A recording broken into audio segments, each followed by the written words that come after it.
Bab 1710. Dua pertarungan menentukan kepemilikan. Jadi Penatuasu, sekarang tergantung padamu untuk memberikan saran. Tuan Besar Ye tidak membantah apapun. Terlepas dari jawaban yang tegas, keluarga Ye memang dirugikan jika berperang, dan dia juga tidak ingin benar-benar bermusuhan. Sekte Sihir Tujuh Jiwa, aku tidak bisa mengurus urusan kedua keluarga kalian. Penatuasu tersenyum sambil menggelengkan kepalanya dan berkata, tapi keluarga Ye juga masuk akal. Mengenai kepemilikan kota Nanguo, bagaimanapun juga, Elvin Ye sudah mati, dan tidak ada tanda jiwa dewa di dokumen keluarga Chen kamu, bagaimana mereka bisa mengakuinya? Kendro Chen menatapnya sejenak, apa maksud kata-kata Penatuasu? Dia adalah seorang dukungan yang diundang oleh keluarga Chen. Mengapa kata-kata ini terdengar seperti berbicara untuk keluarga Ye? Tentu saja. Tapi segera, Penatuasu mengubah kata-katanya, kepala keluarga Ye, kamu juga tahu situasi keluarga Ye saat ini. Jika bukan karena kehilangan kultivator dan penurunan kekuatan tempur, kamu tidak akan beralih ke pemurnian puppet. Jika benar-benar bertarung dengan keluarga Chen, keluarga Ye mungkin tidak bisa dikalahkan, tapi pasti tidak akan menjadi pemenang. Jadi apa maksud Penatuasu? Tuan Besar Ye mengerutkan kening. Aku memiliki ide untuk mengikuti aturan lama dari perselisihan antara kedua keluargamu. Penatuasu tersenyum sedikit dan berkata, keluarga Ye dan keluarga Chen masing-masing memilih dua orang, satu anggota keluarga dan satu letnan. Mereka bersaing, menang atau kalah berdasarkan hasil pertempuran ini. Mengandalkan pertarungan untuk menentukan kepemilikan kota Nanguo. Hati orang keluarga Ye dan keluarga Chen semuanya bergerak. Karena kalian berdua tidak ingin bertarung besar-besaran, jelas merupakan ide bagus untuk mempersempit ruang lingkup. Aku dapat bertindak atas nama Sekte Sihir Tujuh Jiwa dan bersaksi untuk kedua belah pihak. Jika keluarga Chen kalah, dalam 100 tahun, tidak boleh mengambil inisiatif untuk memprovokasi. Jika keluarga Ye kalah, maka aset milik keluarga Ye di kota Nanguo akan dibersihkan dalam waktu 1 bulan, dan kota itu akan diserahkan kepada keluarga Chen. Penatuasu bangun dan melirik kedua kepala keluarga. Ini adalah cara terbaik yang bisa aku pikirkan. Jika kalian tidak setuju, maka Sekte Sihir Tujuh Jiwa tidak akan mengurusnya lagi, kalian berdua saling bertarung saja. Di dalam ruang rapat, suasana hening untuk beberapa saat. Tidak ada kepala keluarga yang berbicara, keduanya berdiskusi dengan anggota keluarganya sendiri. Tuan Qin, bagaimana menurutmu? Tuan Besar Ye memberi Eric Qin transmisi suara. Tuan Ye, bagaimana kredibilitas orang dari Sekte Sihir Tujuh Jiwa ini? Tanya Eric Qin. Aku pernah berhubungan dengan Fedrisu.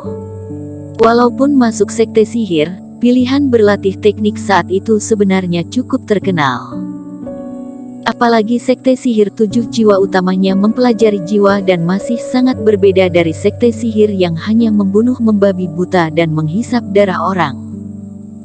Jika ucapan dia bisa dipercaya, aku rasa bisa mencobanya, kata Eric Qin ringan.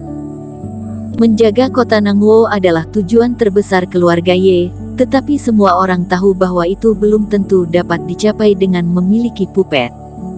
Dan mengubah keyakinan keluarga Chen untuk menyerang kota Nanguo menjadi ragu-ragu, ini adalah jasa dari puppet. Sebelumnya saat keluarga Chen meminta keluarga Ye untuk menyerahkan kota, itu termasuk semua sumber daya keluarga Ye di kota tersebut, sekarang hanya kota kosong, ini sudah panen besar. Dan Penatuasu juga mengatakan bahwa jika salah satu dari dua keluarga menolak, dia tidak akan mengurusnya lagi. Dalam hal pertempuran, keluarga Ye masih relatif kurang beruntung. Bagaimana dengan kultivasi Febrian Ye? Kata Eric Qin. Dia sedikit lebih buruk dari Elvin Ye, tapi tidak terlalu jauh. Keluarga Chen memiliki dua fase transendensi puncak, Mereka semua didorong oleh obat-obatan, dan Febrian berniat tulus untuk menebus dosa-dosanya. Dia pasti akan bertarung habis-habisan. Tuan Besar Ye menganalisis. Eric Kin mengangguk, dia juga berpikir itu layak. Dan bahkan jika Febrian Ye kalah, masih ada dia sebagai letnannya. Di pihak keluarga Chen, hasilnya keluar dengan sangat cepat. Solusi Penatua Su sangat adil, keluarga Chen aku setuju. Kendro Chen melengkungkan tangannya. Keluarga Ye aku juga setuju. Kepala keluarga Ye juga segera berkata. Baik, karena kalian semua setuju, maka kirim orang untuk bertarung satu sama lain. Penatua Su tersenyum dan berkata, tapi sebelum itu, aku ingin meminta kalian berdua untuk menanamkan tanda jiwa dewa masing-masing. Tentu saja, aku Fedri Su akan melakukan hal yang sama, ini adalah buktinya. Mereka bertiga melangkah maju, memberi tanda jiwa dewa, dan masing-masing menulis secarik kertas.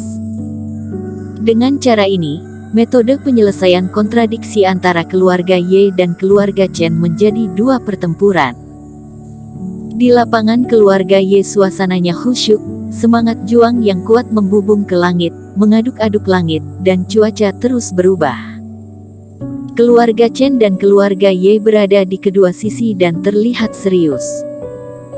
Semua orang tahu bahwa dua pertempuran berikutnya akan menentukan tren keluarga Ye dan keluarga Chen di masa depan. Penatua Su duduk bersila di udara, bertindak sebagai wasit. Baik, dua kepala keluarga, dapat diputuskan siapa yang akan dikirim dalam pertempuran ini. Kata Penatua Su. Keluarga Chen, seorang pria paruh baya, dan Febrian Ye terbang tiba-tiba, mewakili orang-orang dari kedua pihak. Adapun letnan, dari keluarga Chen keluar seorang pria dengan wajah kasar dan bermata tajam. Itu adalah Yofian Hu, kultivasi fase transendensi 8 tingkat, dan juga letnan terkuat dari keluarga Chen. Bocah Qin, bukankah menyenangkan memukul sebelumnya? Beranikah kamu bertarung denganku sekarang? Yofian Hu penuh dendam, dan menuding langsung ke Eric Kin. Begitu Eric Kin muncul, dia dan adik laki-lakinya melihatnya, tetapi pada saat itu tidak ada yang berbicara, sehingga kemarahan terus tertahan. Kemudian Penatua Su mengajukan solusi, dan Yofian Hu merasa itu adalah anugerah.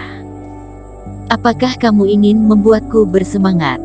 Eric Kin mencibir. Di pihak keluarga Ye, orang luar dengan kultivasi tertinggi secara alami adalah Gong Yao yang sama seperti Yofian Hu, berada di kelas 8 fase transendensi. Jika Yofian Hu benar-benar memiliki niat untuk bertarung, dia tidak akan memilih dirinya. Sebelumnya dengan menggunakan aturan Pavilion Jubao, bukankah kamu sangat sombong, sekarang kamu ketakutan hingga menjadi kura-kura. Yofian Hu mencibir. Kalau begitu mari kita wujudkan keinginanmu. Eric Kin menggelengkan kepalanya ketika dia mendengar kata-kata itu dan berdiri maju. Eric Kin benar-benar berani maju, dan orang keluarga Ye ternyata tidak ada yang menentang. Keluarga Chen sedikit terkejut. Karena menurut aturan pertarungan, tidak ada racun yang bisa digunakan, dan juga tidak mungkin menggunakan pupet yang melebihi kultivasinya sendiri.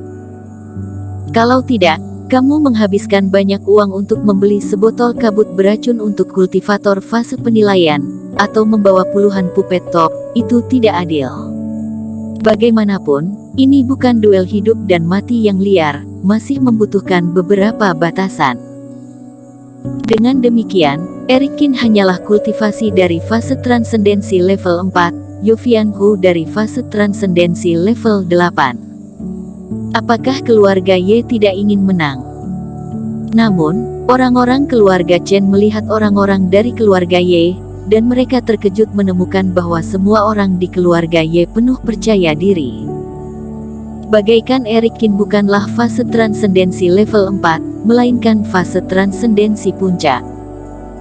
Karena keluarga Ye terus menutup informasi di balik pintu tertutup setelah melihat utusan keluarga Chen, orang-orang keluarga Chen hanya tahu bahwa keluarga Ye menderita kerugian besar, Elvin Ye dan hampir semua anak buahnya terbunuh. Tapi keluarga Chen tidak tahu tentang Eric Qin. Kepercayaan orang-orang keluarga Ye pada Eric Qin benar-benar luar biasa. Siapa Tuan Qin? Beberapa hari yang lalu masih fase transendensi level 3, bahkan dia membunuh sesepuh partai Ji Huo dan Elvin Ye, dan sekarang dia hanya melawan fase transendensi level 8. Keluarga Chen memperkerjakan orang bodoh ini. Jika bertarung dengan Gong Yao, mungkin masih memiliki kesempatan untuk menang. Melawan Tuan Qin, dia tidak memiliki peluang untuk menang sama sekali. Banyak orang keluarga Ye yang mencibir. Dalam dua pertempuran, yang pertama adalah duel antara anggota keluarga. Bersambung.